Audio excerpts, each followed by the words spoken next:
যিবোৰ কথাই মালালাক শিকালে ভাল মানুহ হ'বলৈ। 1997 চনৰ 12 জুলাইৰ দিনা বহুত শিশুৰ দৰে পৃথিৱীত জন্ম লৈছিল জানিয়ে। তেতিয়া পাকিস্তানৰ ছাত উপত্যকাৰ মিংগৰাৰ আকাশত দেখা গৈছিল পুৱতি নিশাৰ তৰা। সেই সময়ত নৱজাতকৰ জন্ম কোনো বিশেষত্বৰ কাৰণ নাছিল। জিয়াউদ্দিনে দিন ৰাতি কষ্ট কৰি উপাৰ্জন কৰা সামান্য পইচাৰে পত্নীৰে সৈতে পেটে ভাতে চলি আছিল। অতি সীমিত সুবিধাৰ মাজতে সিদিনা জন্ম পাইছিল এই কণমানিজনী। ছোৱালীজনীৰ জন্মৰ সময়ত ঘৰখনলৈ চিকিৎসকতো বাদেই এগৰাকী ধাত্ৰী বা পৰিচাৰিকা আনিবলৈকো জিয়াউদ্দিনৰ হাতত ধন নাছিল। ঘৰৰ কাষৰ এগৰাকী মহিলাৰ সহায়তহে জিয়াউদ্দিনৰ পত্নী তৰপেকাই জন্ম দিছিল কন্যা সন্তানটোক। 2 বছৰ পূৰ্বে তৰপেকাই তেওঁলোকৰ প্ৰথম সন্তানটো মৃত অৱস্থাত জন্ম দিয়াৰ পিছত এইবাৰ এটা পুত্ৰ সন্তান লাভ কৰিব বুলি মনে প্ৰাণে বহু আশা কৰিছিল। মনৰ বেদনা লৈ তৰপেকায়ে অকণমানি কেঁচুৱাটোক মৰম আদৰেৰে উপচাই দিছিল। হয়তো পুত্ৰ সন্তান হোৱা হ'লে তেওঁ বহুত সুখী হ'ব পাৰিলেহেঁতেন। কিন্তু দুখ নাছিল জিয়াউদ্দিনৰ। সেইদিনা অতিকৈ সুখী হৈছিল কন্যা শিশুটিৰ পিতৃ জিয়াউদ্দিন ইউছুফজাই। শিশুটিৰ জন্মৰ খবৰ পালে ছোৱালী বুলি জানি কোনো উৎসাহ নাছিল গাঁৱৰ পিতৃ পৰিয়ালত। জন্মৰ 7 দিনৰ দিনা গাঁৱৰ মানুহ মাতি আনি পৰম্পৰাগত বোমা পৰ্ব আয়োজনৰ বাবেও কোনো উৎসাহ দেখা নগ'ল জিয়াউদ্দিনৰ পৰিয়ালত। ল'ৰা সন্তান নোহোৱাৰ বাবে গাঁৱত থকা ককাকে এপইচা দিও সহায় নকৰিলে জিয়াউদ্দিনক। পিতৃ পৰিয়ালত থকা অৱজ্ঞা আৰু ঘৰখনত থকা অভাৱ অনাটন সত্ত্বেও তেওঁৰ মনৰ মাজত নৱজাতক কন্যাৰ বাবে আছিল অযুত পৰিমাণৰ অকৃত্ৰিম মৰম। জানিক নাম দিয়া হৈছিল সাহসী আফগান নাৰী মালালাইৰ নামেৰে। মালালাই আছিল কান্দাহাৰৰ পশ্চিম প্ৰান্তৰ মাইৱাণ্ড নামৰ ক্ষুদ্ৰ চহৰখনৰ এগৰাকী ভেড়াৰখীয়াৰ ছোৱালী। এই বীৰাংগনাগৰাকীয়ে 1880 চনত ইংৰাজৰ বিৰুদ্ধে আফগানিস্তানৰ যুদ্ধত ইংৰাজ সৈন্যক পৰাভূত কৰিবলৈ দেশৰ সৈন্যসকলক উদ্বুদ্ধ কৰিছিল আৰু প্ৰাণ আহুতি দিছিল। মালালাৰ দৰেই নিজৰ মৰমৰ জীয়ৰীকো গঢ়িব বিচাৰিছিল পিতৃ জিয়াউদ্দিনে। পিছত মালালাইৰ সাহসৰ কাহিনী জানিয়ে পিতৃৰ পৰাই জানিব পাৰে। মালালাইৰ চৰিত্ৰটোৱে জানিক আকৰ্ষণ কৰে, গভীৰভাৱে ৰেখাপাত কৰে আৰু নিজৰ জীৱনৰ কৰ্ম প্ৰণালীৰ সৈতে সাঙুৰ খাই পৰে। জীৱনৰ বাটচৰাতে পোৱা পিতৃৰ চৰিত্ৰ পাঠে আজিৰ মালালাক লৈ গ'ল উচ্চ শিখৰলৈ। কথা কোৱাৰ সাহস বাঢ়িল। মানুহ, দেশ আৰু জাতিৰ প্ৰতি ফুল কুমলীয়া অৱস্থাৰে পৰা দায়িত্ব বুজিবলৈ সক্ষম হ'ল মালালা। পিতৃৰ মৰমৰ জানি ক্ৰমে ডাঙৰ হৈ আহিল আৰু জিয়াউদ্দিনৰ আঙুলিত ধৰি বিদ্যালয়ৰ চৌহদ পালি। পিতৃৰ বাবে মালালা হ'ল ভাগ্যলক্ষ্মী স্বৰূপ। মালালাৰ জন্মৰ পিছৰে পৰা জিয়াউদ্দিনৰ বিদ্যালয়খনলৈ আহিবলৈ ল'লে বহুসংখ্যক ছাত্ৰ ছাত্ৰী। ইংৰাজী মাধ্যমৰ বিদ্যালয়খনলৈ ছাত্ৰ ছাত্ৰী বেছিকৈ অহাৰ ফলত জিয়াউদ্দিনৰ কিছু আয়ৰ পৰিমাণ বাঢ়িবলৈ ল'লে। তাৰ ফলত তেওঁ আৰ্তাৰ পৰা ঋণ লৈ গঢ়া বিদ্যালয়ৰ পৰা হোৱা উপাৰ্জনেৰে ঋণ পৰিশোধ কৰাৰ লগতে কিছু পৰিমাণে ধন ৰাহি কৰিব পৰা হ'ল। ধন বচাবলৈ বিদ্যালয়খনৰ অধ্যক্ষ জিয়াউদ্দিনে বাথৰুমৰ চাফাই কাম, বিদ্যালয়ৰ নামভৰ্তিৰ বেনাৰ অঁৰা কাম, বজাৰ কৰা, হিচাপ ৰখা আদি সকলো কামেই কৰিবলৈ ল'লে। ৰাহি ধনেৰে মালালাৰ নামেৰে জিয়াউদ্দিনে খোলে দ্বিতীয়খন বিদ্যালয়, মালালা এডুকেশ্যন একাডেমী। এইখন আছিল কেৱল ছোৱালীৰ বাবে সুকীয়া পঢ়াশালী। মালালা যেন বয়সতকৈ ডাঙৰ হৈ আহিল। তেওঁক ওপৰৰ শ্ৰেণীৰ ছাত্ৰ ছাত্ৰীৰ মাজত বহুৱাই দেউতাকে পাঠদান কৰা হ'ল। তেতিয়াও মালালাৰ মাত ভালকৈ ফুটাই নাই। সেই বিদ্যালয়খন মালালাৰ বাবে হৈ পৰে যেন এখন খেলপথাৰ। এই বিদ্যালয়ৰ চৌহদতে মালালাৰ জীৱনৰ আদি পাঠ শিকে। খেল ধেমালি কৰি মালালা আনন্দিত হৈ পৰে। মাকৰ সাহচৰ্যও আছিল শৈশৱৰ মালালাৰ আন এক আনন্দৰ কাৰণ। মালালা যেতিয়া বিদ্যালয়ত পঢ়ি থাকে, মাক তৰপেকায়ে বিদ্যালয়ৰ পানীৰ টেপত কাপোৰ ধুই থাকে। খিৰিকীৰে মাকৰ পিনে জুমি চাই থাকে মালালাই। ঘৰত ভাত ৰন্ধাৰ পৰত বাহিৰত জুহালত মাকৰ সান্নিধ্যত থাকে মালালা। যেতিয়া ভাতৃ খুছাল আৰু অটলৰ লগত কথাৰ কটাকটি লাগে, মালালা চিধাই দেউতাকৰ ওচৰ পায়। খুছাল মালালাতকৈ 2 বছৰে সৰু বাবে প্ৰায় বন্ধুৰ দৰে। অটল 5 বছৰে সৰু। মালালাহঁতৰ চাংলাৰ গাঁও শ্বাহপুৰৰ বাৰকানাত থকা ককাক ৰহুল আমিনৰ সমাজখনতো আছিল এক আজব নীতি। সাধাৰণতে ল'ৰা সন্তানক মুৰ্গীৰ বুকুৰ মঙহাল অংশ, কণী, গাখীৰ দিয়া চাহ আৰু ভাল ভাল খাদ্য খাবলৈ দিয়া হয়। ফলত সমাজৰ মালালাৰ দৰে ছোৱালীবোৰে ভাল খাদ্য খাবলৈ নাপায়। টকাৰ অভাৱত মালালাৰ জন্মৰ 7 দিনত অনুষ্ঠিত কৰিব পৰা নগ'ল বোমা পৰ্ব। কিন্তু 2জন ভায়েকৰ জন্মৰ পিছত ককাকে মালালাৰ দেউতাক জিয়াউদ্দিনক টকা দিয়াৰ কথা কৈছিল যদিও নল'লে। পিতৃৰ চেষ্টাত ঘৰখনত নেতিবাচক প্ৰৱণতাবোৰ কমি আহিছিল। মামা ককাক মালালাৰ জন্মৰ আগতেই ঢুকাইছিল। দেউতাকৰ দেউতাকক মালালাই মাতিছিল বাবা বুলি। বছৰৰ দুয়োটা ঈদৰ সময়ত গাঁৱৰ ঘৰলৈ জিয়াউদ্দিন পৰিয়ালসহ গৈছিল। এনে এটা দিনৰ বাবে মালালাহঁতে গোটেই বছৰে অপেক্ষা থাকে। পকা মিহি দাড়িৰ ককাকৰ সৈতে সময় অতিবাহিত কৰি মালালা অতিশয় আনন্দিত হয়। ককাকৰ পৰা সাধুকথা লোককথাৰ সোৱাদ লয়। লেম্প চাকিৰ পোহৰত তিৰবিৰাই থকা পাহাৰীয়া গাঁওখনত আইতাক জীয়াই থকা দিনত স্থানীয় মালিতাৰ টেপেই শুনিছিল মালালাই। খুৰীমাকহঁতে কয় 20টা আঙুলিৰ ভূতৰ কথা। খুৰাকৰ ল'ৰা ছোৱালীৰ সৈতে দৰা কইনা খেলে, বলিউডি গান গায়, নিশা একেটা কোঠাতে শুৱে খুৰাকৰ সন্তান আনিছা আৰু চুম্বুলৰ সৈতে। দিনটো কেনেকৈ বাগৰি যায় গমকে নাপায়। গাঁৱত মালালাক এজনে সুধিছিল মুৰ্গী ৰান্ধিব জানেনে নাই। তেওঁ কয় নাই, মুৰ্গীবোৰ নিৰীহ, সিহঁতক মাৰিব নালাগে। গাঁওখনৰ 2-এঘৰতহে কংক্ৰিটৰ ঘৰ আছে। শ্বাহপুৰ অঞ্চলত চিকিৎসালয়ৰ নামত আছে এখন মাথো ক্লিনিক। নিৰ্বাচনৰ সময়ত ভোট বিচাৰি সেই ৰাজনৈতিক নেতাবোৰ তালৈ যায়। চহৰত জন্মিলেও মালালাই নিজকে গাঁৱৰ ৰদ-বতা, খেতিপথাৰ, চৰি ফুৰা পোহনীয়া জন্তুবোৰ, অপৰূপ নৈসৰ্গিক সৌন্দৰ্যৰ মাজত বিলীন কৰি দিয়ে। সুউচ্চ গিৰিমালা, সাতনৈ পৰ্বতৰ শাৰীৰ মাজেৰে দেখা অকমানি আকাশখনে আপলোড কৰে মালালাক। বৰফে ঢকা পৰ্বতৰ শিখৰ আৰু সেউজ পাহাৰে হাত বাউলি মাতে। মালালাই তেওঁলোকৰ গাঁওখনৰ কথা শুনি ব্যথিত হয়। তেওঁ গম পাইছিল যে গাঁৱৰ বহু পুৰুষে পাৰস্য দেশলৈ শ্ৰমিক হিচাপে খনিত কাম কৰিবলৈ যায় আৰু বহুতেই বছৰি এবাৰহে ঘৰলৈ আহিবলৈ সুযোগ পায়। পিছে কোনোবাজন এবাৰ খনিত কাম কৰিবলৈ যি ওলাই যায়, তেওঁৰ মৃতদেহটোহে প্লাইউডৰ কফিনত ঘূৰি আহে গাঁৱৰ নিজৰ আপোন ঘৰখনলৈ। গাঁওখনত হুকে খুন্দা মাৰি ধৰে। হিয়া ভগা কান্দোনৰ শব্দ প্ৰতিধ্বনিত হয় সমগ্ৰ উপত্যকাত। শিয়ৰি উঠে মালালাৰ গাৰ নোম। মালালাই শৈশৱতে শুনিছিল মহাত্মা গান্ধীৰ নাম। গান্ধীজীৰ অহিংস নীতি আদৰ্শৰ কথা কৈ শুনাইছিল পিতৃ জিয়াউদ্দিনে। মালালাক জিয়াউদ্দিনে কৈছিল মহাত্মা গান্ধীৰ এষাৰ বাক্য, ভুল কৰাৰ স্বাধীনতা নাথাকিলে প্ৰকৃত স্বাধীনতা পোৱা নাযায়। পঢ়াশালীত মহম্মদ আলী জিন্নাৰ কথা পঢ়িছিল। জিন্নাৰ ঘৰত বিদ্যুৎ নাছিল আৰু তেওঁ কৰাচী চহৰৰ ষ্ট্ৰীট লাইটৰ পোহৰত পঢ়িছিল। আমেৰিকাৰ প্ৰাক্তন ৰাষ্ট্ৰপতি আব্ৰাহাম লিংকনে পুতেকৰ শিক্ষাগুৰুলৈ লিখা চিঠিখন পাখতুন ভাষালৈ অনুবাদ কৰি জিয়াউদ্দিনে স্কুলৰ কাৰ্যালয়ৰ বাহিৰত আঁৰি থৈছিল। পাকিস্তান তথা বিশ্বৰ ইছলামিক ৰাষ্ট্ৰৰ প্ৰথম মহিলা প্ৰধানমন্ত্ৰী হৈছিল বেনজীৰ ভুট্টো। নজিৰ সৃষ্টি কৰি ভুট্টোৱে নিজৰ বিয়াত কাঁচৰ অলংকাৰ পিন্ধিছিল। এই কথাই মালালাক নতুন শিক্ষা দিছিল। মালালাই ভাবে মানুহে জীৱনত এবাৰ হ'লেও ভুল কৰে আৰু এনে ভুলৰ পৰা সকলোৱে শিক্ষা লোৱা উচিত। সকলোৰে বাবে শিক্ষাৰ অধিকাৰে যাৰ জীৱনৰ লক্ষ্য।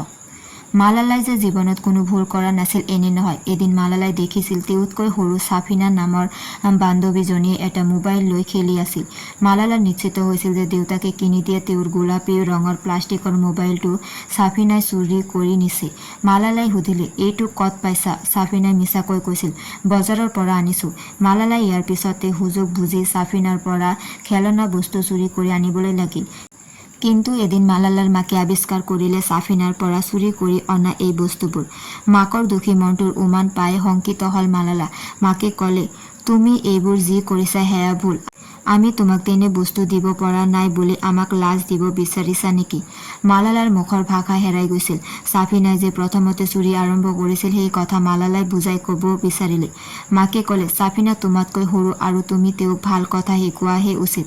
মালালাই এই কথা দেউতাকক নকবলৈ মাকক কাকতি কৰিলে। ভাবিলে এই বস্তুবোৰৰ বাবে কিয়নো মিছাতে চৰিত্ৰটো নষ্ট কৰিব লাগিছে।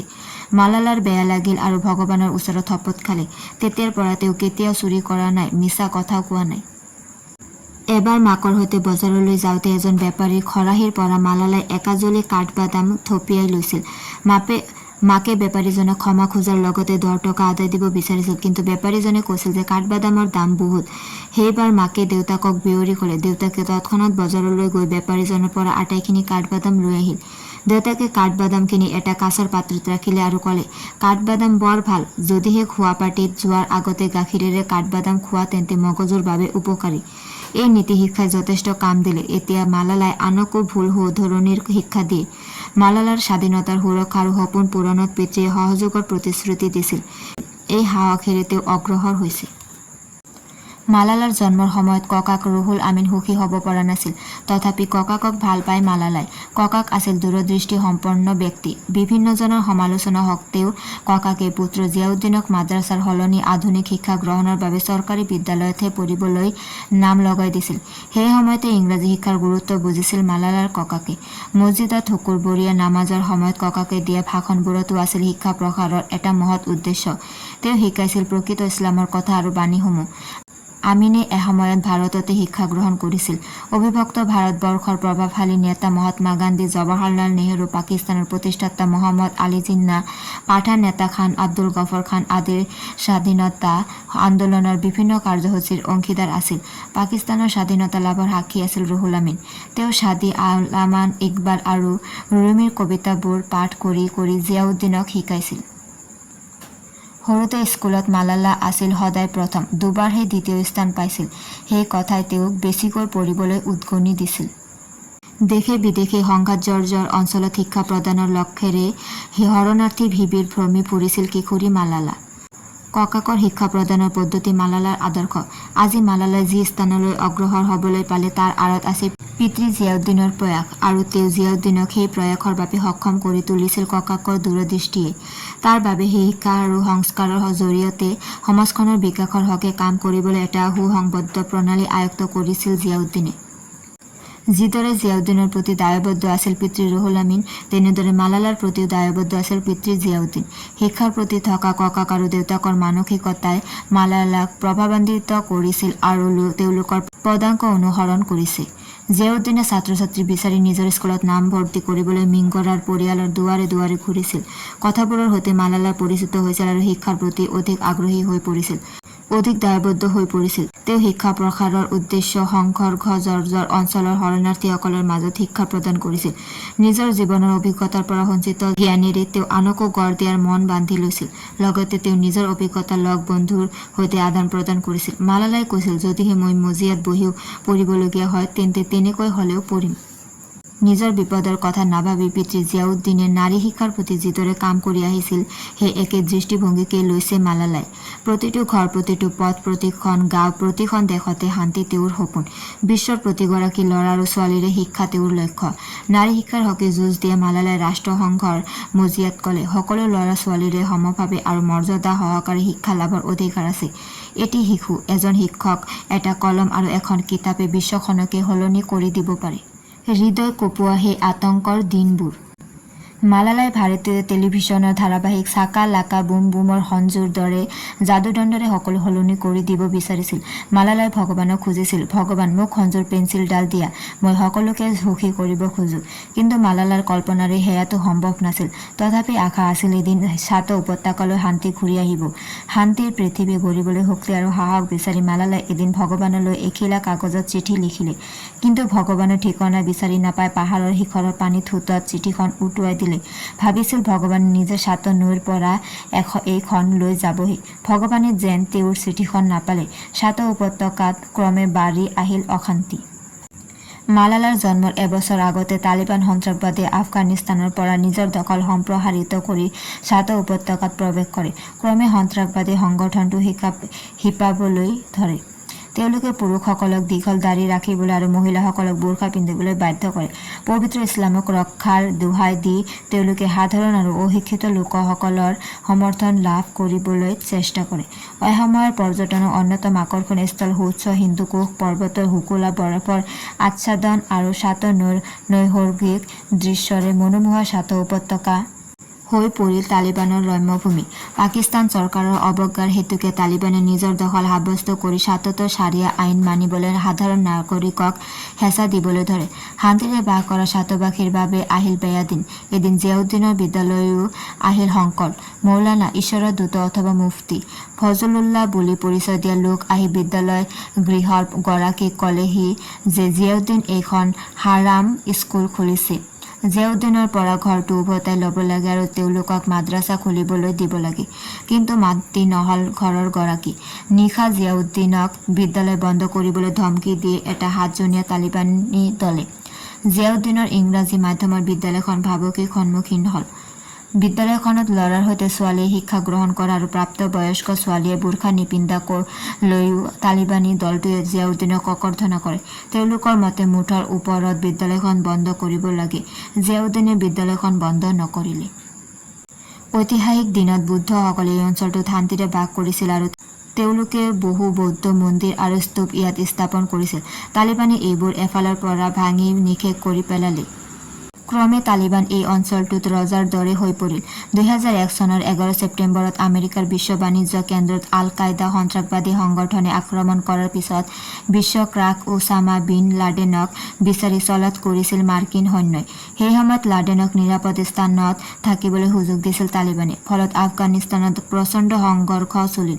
ছাটো উপত্যকাৰ গাঁওসমূহৰ পৰা বহু জনা নজনা লোকে তালিবানক সহায় কৰিবলৈ আফগানিস্তান পালে। তাৰ ভিতৰৰ বহুজনে ঘৰলৈ উভতি নাহিল। বহু বোৱাৰী বিধৱা হ'ল, বহু সন্তান পিতৃহাৰা হ'ল। 2002 চনৰ সময়ছোৱাত পাকিস্তানৰ ছাটো উপত্যকাত ছৌদি আৰবৰ পৰা বিশাল পৰিমাণৰ ধনেৰে বহু মাদ্ৰাছা স্থাপন কৰি সেইবোৰত জেহাদীক তালিবানে প্ৰশিক্ষণ দিলে। ৰাস্তাই ঘাটে দেখা গ'ল তালিবানী জেহাদত যোগ দিবলৈ মুকলি আহ্বান জনোৱা বেনাৰ পোষ্টাৰ। 28 বছৰীয়া মৌলানা ফজলুল্লাই ল'লে দলৰ নেতৃত্ব। 2003 চনত জিয়াউদ্দিনে এখন হাইস্কুল খোলে, কিন্তু সেইবাৰো মৌলানাৰ ৰোষত পৰে বিদ্যালয়খন। এইবাৰ ছোৱালীক বিদ্যালয়ত ল'ৰাৰ সৈতে পঢ়িবলৈ দিয়াৰ অভিযোগ দিবলৈ যাওঁতে মৌলানাক টান কথাৰে খেদি পঠায় জিয়াউদ্দিনে।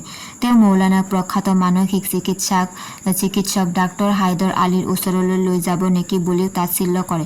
2004 চনত আমেৰিকাই ওছামা বিন লাডেনৰ অন্যতম সহযোগী আইমান আল জৱাহিৰী আফগানিস্তানৰ সীমান্ততে থকা বুলি শংকা প্ৰকাশ কৰে। আফগানিস্তানত তালিবান আৰু আল কায়দাৰ বিৰুদ্ধে চলা সামৰিক অভিযানৰ ফলত বহু লোক ছাটো অঞ্চললৈ শৰণাৰ্থী ৰূপে প্ৰৱেশ কৰে। সুযোগ বুজি বহু তালিবান নেতাৰো প্ৰৱেশ ঘটে। 2005 চনৰ 8 অক্টোবৰত পাকিস্তানৰ ছাটো উপত্যকাত বিধ্বস্ত কৰি আহিল এটা 7.6 প্ৰাবল্যৰ প্ৰলয়ংকৰী ভূমিকম্প। এই ভূমিকম্পৰ ফলত 73,000ৰো অধিক লোকে প্ৰাণ হেৰুৱালে। 18,000 শিশুৰ মৃত্যু হ'ল। 6,400 বিদ্যালয় আৰু ৰাস্তা-ঘাট বিধ্বস্ত হ'ল। জিয়াউদ্দিনৰ গাঁৱৰ অৱস্থাও একেই। ইপিনে তেওঁ দুৰ্গতসকলক সহায় কৰিবলৈ শিক্ষকসকলৰ সৈতে দান বৰঙণি সংগ্ৰহত ব্যস্ত হৈ পৰিল। তালিবানে ক্ষতিগ্ৰস্ত লোকসকলক সহায় কৰিবলৈ আগবাঢ়ি আহিল। তেওঁলোকে হাজাৰ হাজাৰ লোকক উদ্ধাৰ কৰাৰ লগতে মৃতদেহ সৎকাৰ আৰু ক্ষতিগ্ৰস্ত পুনৰ সংস্থাপনৰ ব্যৱস্থা কৰে। চৰকাৰে হেমাহি আৰু অৱজ্ঞাৰ সুযোগ লৈ তেওঁলোকে বহু পৰিমাণৰ ধন সংগ্ৰহ কৰি ক্ষতিগ্ৰস্তসকলক সহায় কৰে আৰু নিজৰ সপক্ষে সমৰ্থন বুটলে। তালিবানে ক'লে ভূমিকম্পৰ দৰে ঘটনাবোৰ হেনো ধৰ্ম নমনাৰ বাবেহে হৈছে। বহুতে এই কথাকে বিশ্বাস কৰি থাকিলে। এটা সময়ত ৰাস্তাত তিনিচকীয়া ৰিক্সাত দোকান দি জীৱন নিৰ্বাহ কৰা লোকজনো হলগৈ মৌলানা। লাহে লাহে সাধাৰণ লোকৰ ওপৰত চলিল অত্যাচাৰ উৎপীড়ন। বন্দুকধাৰীয়ে জমৰ যাতনা দিলে শান্তিপ্ৰিয় ছাটো উপত্যকাবাসীক। শিশু আৰু মহিলাৰ শিক্ষাৰ অধিকাৰক নিষেধ কৰাৰ লক্ষ্যৰে এটা সময়ত তালিবানে অঞ্চলটোৰ লোকসকলৰ দুৰ্বলতাৰ সুযোগ লৈ নিজৰ ক্ষমতা আৰু দমন নীতি প্ৰসাৰিত কৰে। মালালাই এই কথা দেউতাক আৰু দেউতাকৰ বন্ধুবৰ্গৰ মুখেৰে শুনি বুজি অতিশয় উদ্বিগ্নতাত ভোগে, যেন সকলো সপোন শেষ হৈ যাব। 2008 চনত তালিবানৰ সৈতে নতুন চৰকাৰৰ যুদ্ধবিৰতি চুক্তি স্বাক্ষৰিত হ'ল যদিও সেয়া দীৰ্ঘস্থায়ী নহ'ল। শান্তি ৰখাত চেঁচা পানী পৰিল সাধাৰণ নাগৰিকৰ। চৰকাৰে তালিবানক ছাটো উপত্যকাৰ কিছু অংশত চাৰিয়া আইন প্ৰৱৰ্তন কৰিবলৈ অনুমতি দিয়ে যদিও তালিবানে সমগ্ৰ পাকিস্তানতে এই আইন প্ৰৱৰ্তন কৰিব বিচাৰে। পুনৰ চলিল সংঘাত। এইবাৰ চৰকাৰী সেনা নামিল ছাটো উপত্যকাত। এফালে তালিবানে নিৰ্বিঘ্নে চলাই থাকিল সন্ত্ৰাস, আনফালে চৰকাৰী সেনাৰ অভিযানৰ নামত অবাঞ্ছিত পৰিস্থিতি। এনে অস্থিৰ অৱস্থাৰ সময়তো বিদ্যালয়লৈ যোৱাৰ হেঁপাহৰ অন্ত নাছিল মালালাৰ। কিন্তু 2009 চনৰ 15 জানুৱাৰীৰ পৰা মহিলাসকলক বিদ্যালয়লৈ যোৱাত বাধা আৰোপ কৰি বেআইনী FM চেনেল ৰেডিঅ' মোল্লা যোগে ঘোষণা কৰাৰ পিছত সমগ্ৰ উপত্যকাটো স্তব্ধ হৈ পৰে। বজাৰ সমাৰ কৰাৰ বাবে মানুহ ওলাই নহা হ'ল। ৰাজপথত নাই ব্যস্ততা। যান-বাহনৰ চলাচল প্ৰায় শূন্য। মহিলাসকলৰ বহুবিধ প্ৰসাধন সামগ্ৰী আৰু বিভিন্ন প্ৰকাৰৰ বস্তুৰ ব্যৱহাৰ নিষিদ্ধ কৰাত বহু দোকান পোহাৰ বন্ধ হৈ পৰে। এনে সময়ত চহৰখনত কেৱল ভয় আৰু আতংক। তালিবানে নিজে বান্ধি দিয়া সময়ৰ পূৰ্বে এফালৰ পৰা গোলা বাৰুদেৰে ধ্বংস কৰা হ'ল বালিকা বিদ্যালয়বোৰ। 2007 চনৰ পৰা কেইবা হাজাৰ বিদ্যালয় ধ্বংস স্তূপত পৰিণত হ'ল। ধ্বংস কৰা হ'ল বহু ৰাজহুৱা সম্পদ। ঘৰে ঘৰে তালিবানে television set, DVD video' set আদি আচাৰ মাৰি ভাঙি পেলায়। সেইবোৰ হেনো ইছলাম বিৰোধী। মালালাহঁতৰ টিভিটো লুকুৱাই ৰাখিহে ৰক্ষা। তালিবানে ঘিণ কৰে বলিউডৰ সংগীত, শিক্ষকক লগাই ঘৰ নিৰ্মাণৰ কামত। প্ৰতিদিনে পুৱা গধূলি ৰেডিঅ' মোল্লাত বাজে তথাকথিত ইছলামৰ উপদেশবাণী।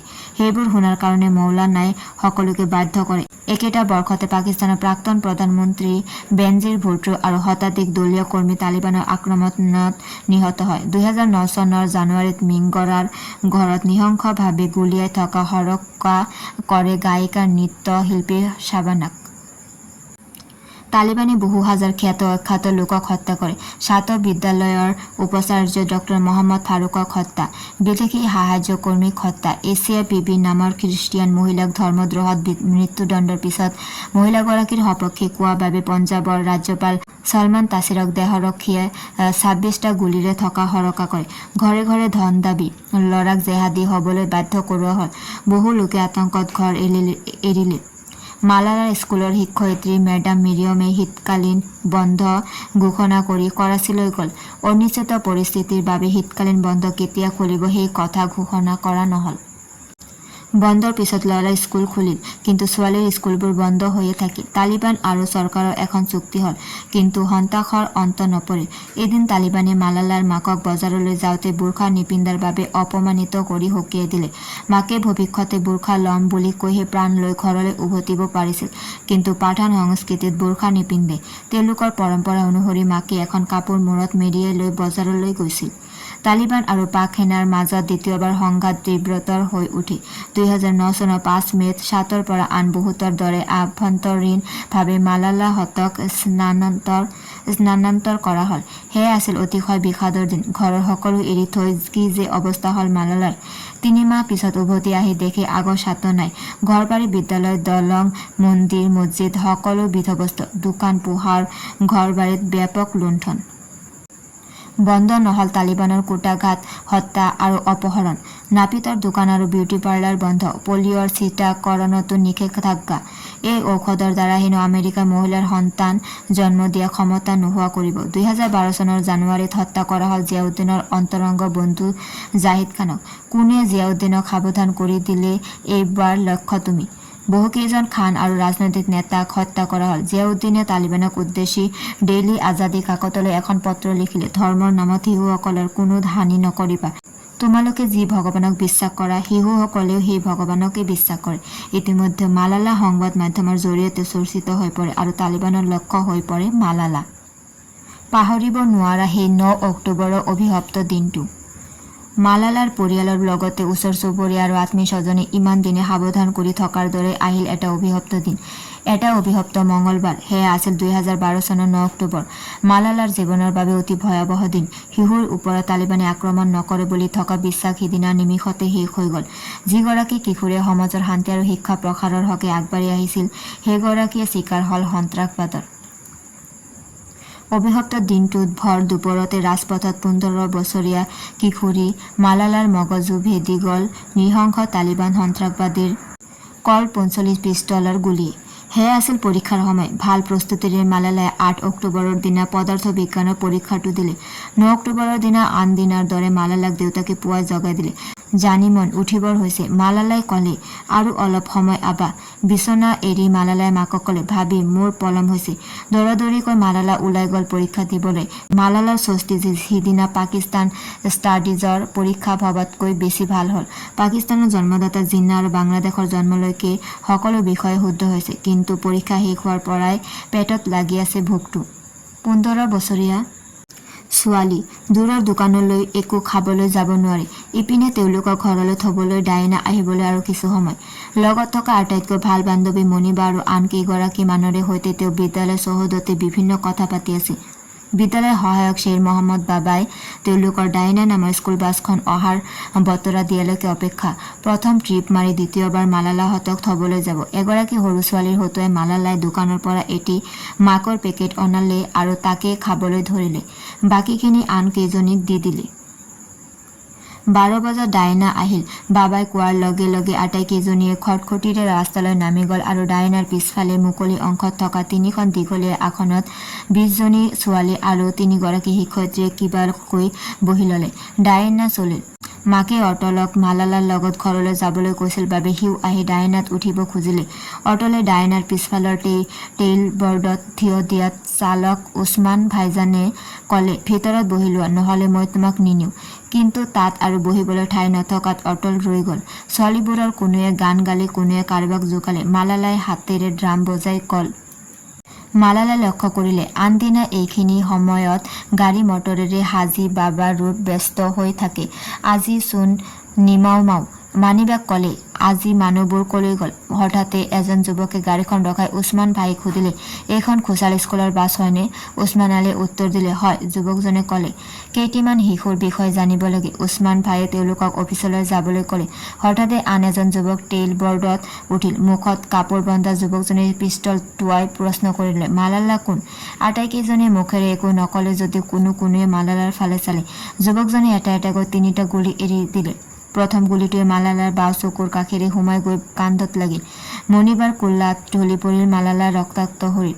দ্বিতীয়টো গুলীয়ে মালালাৰ পিছতে বহি যোৱা সাজিয়া ৰমজানৰ বাওঁ হাতত আঘাত কৰিলে। তৃতীয়টো গুলীয়ে আঘাত কৰিলে কইনাত ৰিয়াজৰ বাওঁ কান্ধ আৰু সোঁ বাহুত।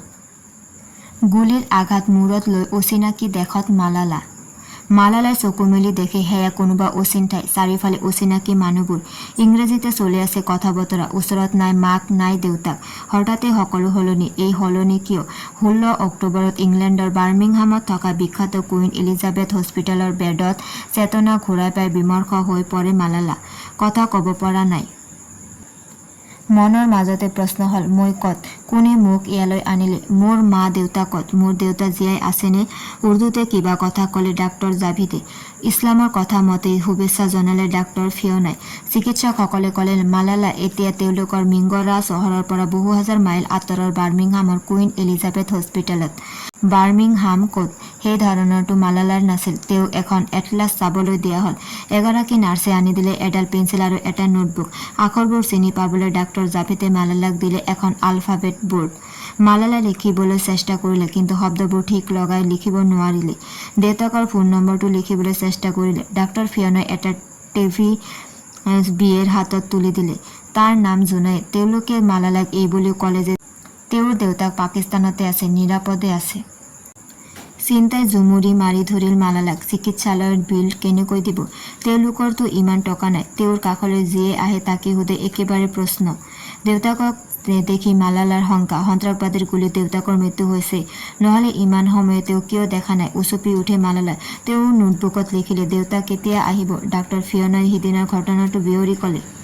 তোমাক স্কুল বাছত গুলীওৱা হৈছিল, দুগৰাকী বান্ধৱী আহত হৈছিল আৰু তেওঁলোকো এতিয়া সুস্থ হৈ উঠিছে। আচলতে তুমি জীৱনটো উভতাই পোৱাটো এটা মিৰাকল, এটা অলৌকিক ঘটনা। মালালাই সেই যে 9 অক্টোবৰৰ দিনা পৰীক্ষা দিবলৈ বিদ্যালয়লৈ গৈছিল, তাৰপিছত তেওঁ নিজৰ ঘৰখন আৰু দেখা নাই আপা ভাবি, খুছাল অটল আৰু লগৰ ছোৱালীবোৰক। সিদিনা মালালাই এটা জীয়া মানুহক উদ্ধত পিষ্টল লৈ সন্মুখত থিয় হোৱাটোহে দেখিছিল।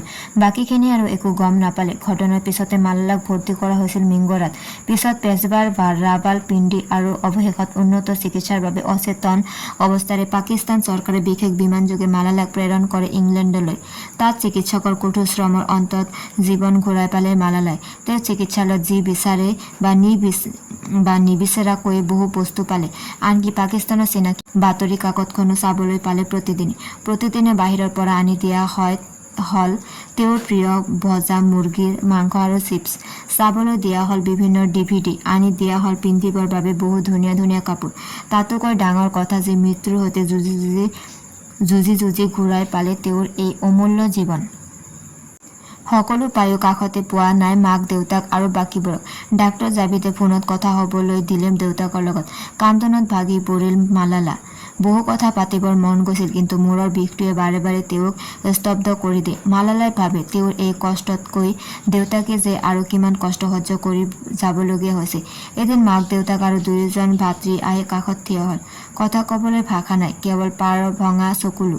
কিবা এটা পোৱাৰ আনন্দ। ইপিনে মালালাৰ ঘটনা বিশ্বৰ প্ৰতিটো চকু কোণলৈ প্ৰসাৰিত হ'ল। চিকিৎসালয়ৰ বাহিৰত আছে দেশ বিদেশৰ কেইবা সাংবাদিক। লণ্ডনৰ কুইন এলিজাবেথ হস্পিটেলত চিকিৎসাধীন অৱস্থাত মালালাৰ কাষত পিতৃ আৰু ভাতৃদ্বয়। চিকিৎসালয়ৰ ঠিকনাত জমা হ'ল বাকচে চকলেট, হাজাৰৰ পিছত হাজাৰ চিঠি। কোনোৱে নাম নাজানি চিঠিৰ ওপৰত ঠিকনা লিখিলে। মূৰত গুলী লগা ছোৱালীজনীলৈ বাৰ্মিংহাম। বহুজনে মালালাক পালিত সন্তানৰূপে তুলি ল'বলৈ বিচাৰিলে। কোনোৱে বিয়া কৰাব বুলি প্ৰস্তাৱ দিলে। বিশ্বজুৰি মালালাৰ সুস্বাস্থ্য কামনা কৰি কিমান যে প্ৰাৰ্থনা কৰা হ'ল। সন্ত্ৰাসবাদীৰ আক্ৰমণত আহত মালালা হিন্দু নে ইছলাম ধৰ্মৰ ছোৱালী বুলি কোনোৱে এবাৰো নাভাবিলে।